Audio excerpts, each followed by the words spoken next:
শেখ মুজিবের অন্যায় না, শেখ হাসিনার অন্যায় মুক্তিযুদ্ধের অন্যায় না, শেখ হাসিনার অন্যায় আওয়ামী লীগের অন্যায় না। যে আওয়ামী লীগ জন্ম দিয়েছে মৌলানা ভাসানী, যে আওয়ামী লীগ জন্ম দিয়েছে শামসুল হক, সেই আওয়ামী লীগের অন্যায় নয়। তাই হাসিনার বিচার করবেন বলে আপনি আওয়ামী লীগেরও বিচার করবেন, করতে পারবেন না, পারবেন না, পারবেন। আইয়ুব খান পারে নাই, ইয়াহিয়া খান পারে নাই। বাংলাদেশের সবাইকে নিয়ে যদি নির্বাচন হয়, আমি কৃষক শ্রমিক জনতা লীগ, আমার গানসার দল, আমরা নির্বাচন করব।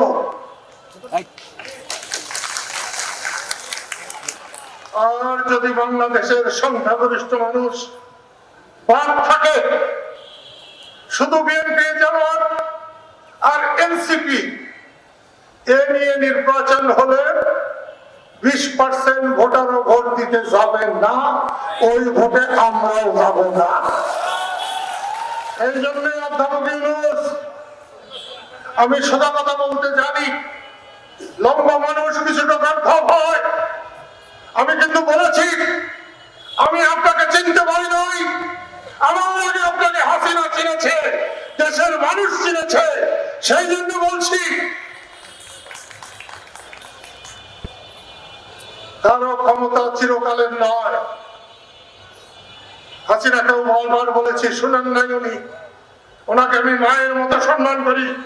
আর আপনারা জানেন আমি মায়ের জন্য কি করতে পারি, এটা বাংলাদেশের মানুষ জানে, টাঙ্গাইলের মানুষ জানে।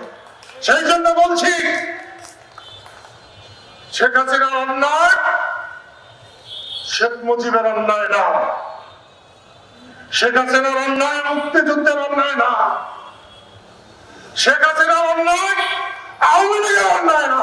যে আওয়ামী লীগ জন্ম দিয়েছে মৌলানা ভাসানী, যে আওয়ামী লীগ জন্ম দিয়েছে শামসুল হক, সেই আওয়ামী লীগের অন্যায় নয়।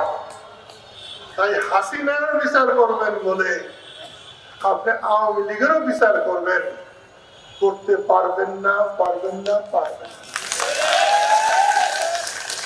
আইয়ুব খান পারে নাই, ইয়াহিয়া খান পারে নাই, আপনারা এটা বলবেন কেন? আওয়ামী লীগের যারা দোষী, যারা অন্যায় করেছে, তাদের বিচার করেন, কোর্টে নেন। সবাই আওয়ামী লীগের দোষর, স্বৈরাচার, তাহলে কি আপনারা আমের আচার? আওয়ামী লীগ যদি স্বৈরাচার হয়, যে কাজগুলো আপনারা করছেন এখন, এটা কি আমের আচার? না। শেখ হাসিনাকে আমি রাজনৈতিক ভাবে কখনো সমর্থন করি নাই, কারণ শেখ হাসিনা মনে করতেন দেশটা তার বাপের, আর আমি মনে করি আমি দেশের সেবক, বঙ্গবন্ধু দেশের সেবক, আমিও দেশের সেবক।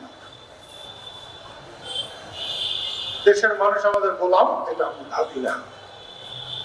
আমরা সকলের গোলাম, আল্লাহর গোলাম, তারপরে আল্লাহর বান্দার গোলাম। আমি গোলামি করেই যেতে চাই। সেই জন্যে তোমাদের যারা মুক্তিযোদ্ধা বন্ধুরা, তোমাদের কাছে আমি ধন্যবাদ জানাই, অনুরোধ করি, মরার পর তো আর মরণ নাই, আছে?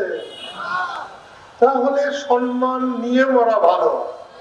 সম্মান ছাড়া বাঁচার চাইতে সম্মান নিয়ে এক মুহূর্ত বাঁচা ভালো।